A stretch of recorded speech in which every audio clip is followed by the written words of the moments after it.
নমস্কার, আশা করি আপনারা সকলে ভালোই আছেন। এর আগের ভিডিওগুলিতে চোখের গ্লকোমা রোগের মেডিকেল চিকিৎসা বা ওষুধ লাগিয়ে চিকিৎসা, লেজার চিকিৎসা এবং সার্জিক্যাল চিকিৎসা বা অপারেশন করে চিকিৎসার বিষয়ে অনেক তথ্য জানানো হয়েছে। যাদের ওই ভিডিওগুলি দেখা হয়নি তারা অবশ্যই দেখে নেবেন। আর যাদের চোখের গ্লকোমা রোগের বিষয়ে বিশদভাবে জানার আগ্রহ আছে তারা এই চ্যানেলে গ্লকোমার বিষয়ে অন্যান্য যে ভিডিওগুলি আছে সেই ভিডিওগুলি অবশ্যই দেখবেন। ওই ভিডিওগুলির লিঙ্ক এই ভিডিওর ডেসক্রিপশনে দেওয়া আছে। এই ভিডিওতে গ্লকোমার অন্যান্য চিকিৎসার বিষয়ে জানানো হবে। অন্যান্য চিকিৎসা মানে ট্র্যাবেকুলেক্টমি অপারেশন ছাড়া অন্যান্য অপারেশন করে চিকিৎসা এবং লেজার বা ক্রায়ো দিয়ে চিকিৎসার বিষয়ে বিস্তারিতভাবে জানানো হবে। সব কিছু ভালোভাবে জানার আগ্রহ থাকলে ভিডিওটি শেষ পর্যন্ত দেখবেন। যারা এই চ্যানেলে নতুন ভিডিও দেখছেন তাদের জানাই যে এই চ্যানেলের নাম ডক্টর সাইট। এই চ্যানেলে পাবেন একজন চক্ষু রোগ বিশেষজ্ঞ দ্বারা চোখের বিভিন্ন বিষয়ে কিছু মূল্যবান তথ্য এবং ফ্যাক্টস বা সত্য কথা। ভিডিওটা ভালো লাগলে লাইক করবেন এবং এই চ্যানেলকে সাবস্ক্রাইব করবেন। আর যারা অলরেডি সাবস্ক্রাইব করেছেন তাদের জানাই অনেক অনেক ধন্যবাদ। গ্লকোমা নানা প্রকারের হয়। এইগুলির মধ্যে চোখের গ্লকোমা রোগ বলতে সাধারণ মানুষ যে রোগকে জানেন সেই রোগের ডাক্তারি নাম প্রাইমারি ওপেন অ্যাঙ্গেল গ্লকোমা বা ক্রনিক সিম্পল গ্লকোমা। বাংলায় বলা যায় মুক্ত কোণ গ্লকোমা।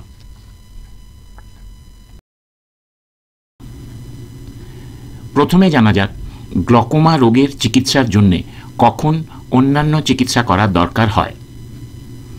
আগে জানিয়েছি এবং আবার বলছি যে চোখের গ্লকোমা রোগের চিকিৎসার জন্য প্রথমেই অপারেশন করা হয় না। প্রথমে ওষুধ দিয়েই চিকিৎসা শুরু করা হয়। ওষুধে ভালো কাজ না হলে লেজার চিকিৎসা করা যেতে পারে, কিন্তু কয়েকটি বিশেষ কারণে অপারেশন করার দরকার হতে পারে। কারণগুলি কি কি তা এর আগের ভিডিওতে জানিয়েছি। কয়েকটি বিশেষ কারণে কয়েকটি অন্যান্য চিকিৎসা করার দরকার হতে পারে।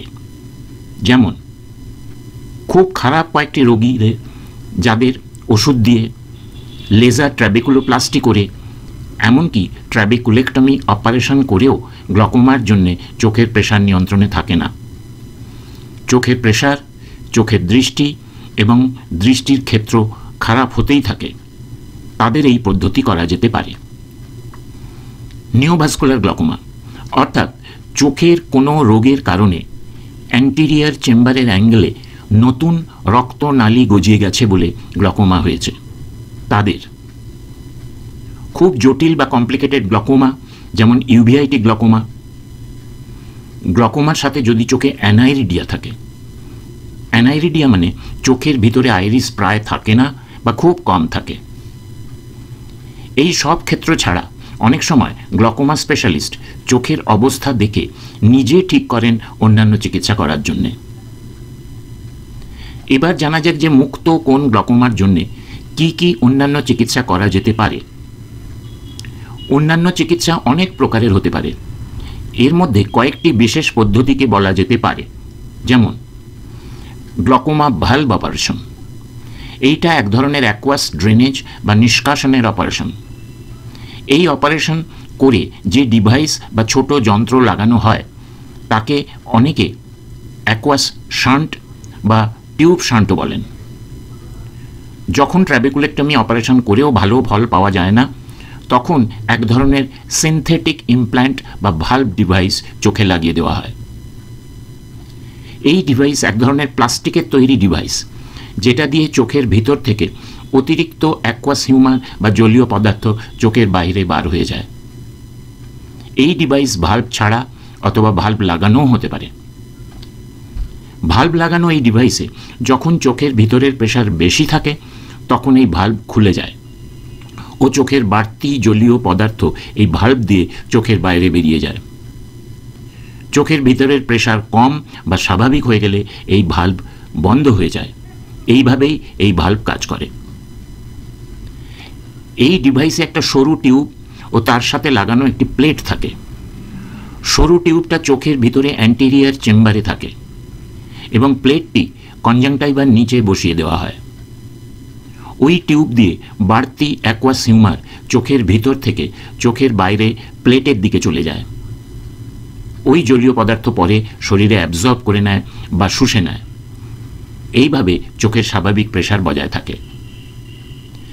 এটাই ডিভাইসের বেসিক মডেল, কিন্তু এই বেসিক মডেলের বিভিন্ন মডিফিকেশন বিভিন্ন কোম্পানি তৈরি করে, যেমন Molteno implant, Krupin Denver implant, Baerveldt implant, Ahmed glaucoma valve, Aurolab implant ইত্যাদি। অপারেশনের পর চোখ কতকটা এরকম দেখায়। বোঝবার সুবিধার জন্য ডিভাইসকে নীল রঙের দেখানো হয়েছে। কিন্তু সমস্যা হচ্ছে যে এই ডিভাইস লাগানোর পরেও কিছু কিছু ক্ষেত্রে পার্শ্ব প্রতিক্রিয়া বা সাইড এফেক্ট হতে পারে, যেমন হাইপোটনি বা চোখের থেকে বেশি অ্যাকুয়াস বেরিয়ে যায় বলে চোখ অপেক্ষাকৃত নরম হয়ে যেতে পারে। চোখের ভিতরে ইনফেকশন বা সংক্রমণ হতে পারে। চোখের ভিতরে হাইফিমা বা রক্তক্ষরণ হতে পারে। কর্নিয়াল ইডিমা বা কর্নিয়া মোটা হয়ে যেতে পারে এবং এর জন্য ঝাপসা লাগতে পারে। অনেক সময় ডাবল ভিশন বা একই জিনিস দুটো দেখা যেতে পারে এবং প্রয়োজন হলে এই ডিভাইসকে বের করে দেওয়ার সম্ভাবনা থাকতে পারে।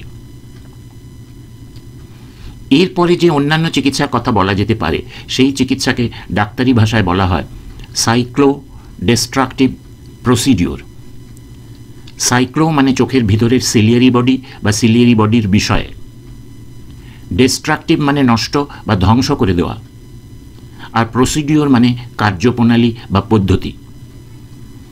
অর্থাৎ এই পদ্ধতিতে চোখের ভিতরের সিলিয়ারি বডির কিছু অংশকে নষ্ট করে দেওয়া হয়।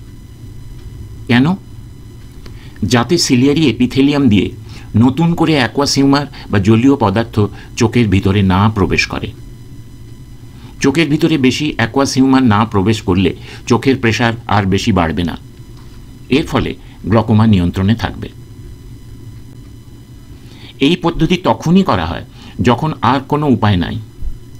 চোখের ওষুধ দেওয়া, লেজার রশ্মি দিয়ে ট্র্যাবেকুলোপ্লাস্টি, ট্র্যাবেকুলেক্টমি অপারেশন ইত্যাদি সব কিছু করেও যখন চোখের প্রেসার কন্ট্রোলে থাকে না এবং চোখের দৃষ্টি ও দৃষ্টির ক্ষেত্র যার কিছুই বজায় থাকে না, তখন চোখকে রক্ষা করার জন্য এই পদ্ধতি করার চিন্তা করা হয়।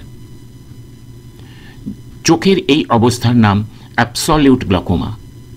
চোখের এই অবস্থা হয়ে গেলে চোখে কিছুই দৃষ্টি থাকে না, কিন্তু চোখের প্রেসার বেশি থাকে। এই পদ্ধতি দুই রকমভাবে করা যায়, ক্রায়ো বা ঠান্ডা দিয়ে এবং লেজার রশ্মি দিয়ে। যখন ক্রায়ো দিয়ে করা হয় তখন এই পদ্ধতিকে বলা হয় সাইক্লো ক্রায়োথেরাপি। এই পদ্ধতিতে ক্রায়ো প্রোব দিয়ে লিম্বাসের থেকে 3 মিলিমিটার দূরত্বে খুব ঠান্ডা দেওয়া হয়, প্রায় -80 ডিগ্রি সেন্টিগ্রেডে, প্রায় 1 মিনিটের জন্য। প্রথমে গোলাকার প্রায় 180 ডিগ্রি করা হয়। লেজার রশ্মি দিয়ে সাইক্লো ডিস্ট্রাকটিভ প্রসিডিওর 3 রকমভাবে করা যেতে পারে। এনডি ইয়াগ লেজার দিয়ে cyclo destructive procedure, diode laser দিয়ে cyclo photocoagulation, endo cyclo photocoagulation. যদিও এই পদ্ধতিগুলির নাম আলাদা, কিন্তু বেসিক কাজ একই, চোখের ভিতরের সিলিয়ারি বডিকে নষ্ট করে দেওয়া যাতে বেশি অ্যাকুয়াস চোখের ভিতরে না উৎপন্ন হয়। এরপরে যেটা বলবো সেটা শুনতে হয়তো খুব খারাপ লাগবে, কিন্তু জেনে রাখা যেতে পারে। এই পদ্ধতির নাম ইনিউক্লিয়েশন বা চোখ তুলে ফেলা।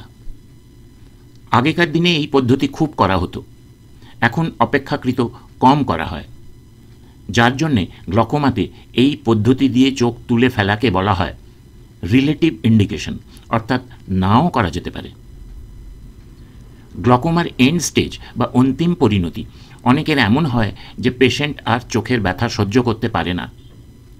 এই অবস্থাকে বলা হয় পেইনফুল ব্লাইন্ড আই, অর্থাৎ চোখ সম্পূর্ণ অন্ধ কিন্তু চোখে খুব ব্যথা। কোনো ওষুধ লাগিয়ে, ওষুধ খেয়ে, অপারেশন করেও এই ব্যথা কম করা যায় না। এত অসহ্য ব্যথা হয় যে পেশেন্টের মনে হয় এই রকম চোখ থাকার থেকে না থাকাই ভালো।